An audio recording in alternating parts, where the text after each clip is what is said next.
ఆంధ్రప్రదేశ్ రాష్ట్రానికి పెట్టుబడులను ఆకర్షించే లక్ష్యంతో రాష్ట్ర ఐటీ, విద్య, ఎలక్ట్రానిక్ శాఖల మంత్రి నారా లోకేష్ నేటి నుంచి దక్షిణ కొరియాలో పర్యటించనున్నారు. తమ దేశంలో పర్యటించాలని ఆ దేశ ప్రభుత్వం ఆయన అధికారికంగా ఆహ్వానించింది. ఈ మేరకు ఆయన నేటి నుంచి నెల 11వ తేదీ వరకు కొరియాలో పర్యటించనున్నారు.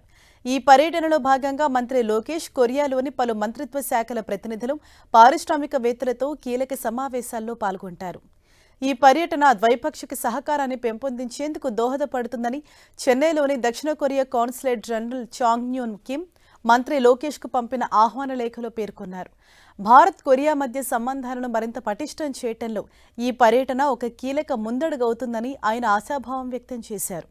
సౌత్ కొరియా పర్యటనలో భాగంగా ఇవాళ సియోల్లో ఇండియా డయాస్పోరా ఏర్పాటు చేసి ఆత్మీయ సమావేశానికి హాజరై అక్కడి భారతీయులు, ముఖ్యంగా తెలుగువారిని ఉద్దేశించి లోకేష్ ప్రసంగించనున్నారు.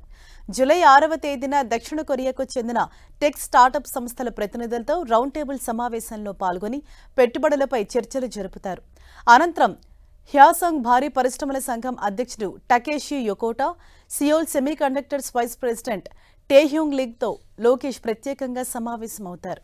ఈ నెల 7న ప్రపంచ ప్రఖ్యాత ఎలక్ట్రానిక్స్ దిగ్గజం ఎల్జీ టవర్స్లో కీలక సమావేశం జరగనుంది.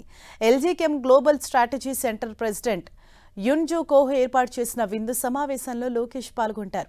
ఈ భేటీకి ఎల్జీ అనుబంధ సంస్థల ఉన్నత స్థాయి ప్రతినిధుల బృందాలు కూడా హాజరు కానున్నాయి. 8వ తేదీన కొరియన్ మెరైన్ ఎక్విప్మెంట్ అసోసియేషన్ ప్రతినిధులతో భేటీ ఉంటుంది. 9న Korean political affairs, international trade and investments విభాగాల డిప్యూటీ మంత్రులతో వేర్వేరుగా భేటీ అవుతారు.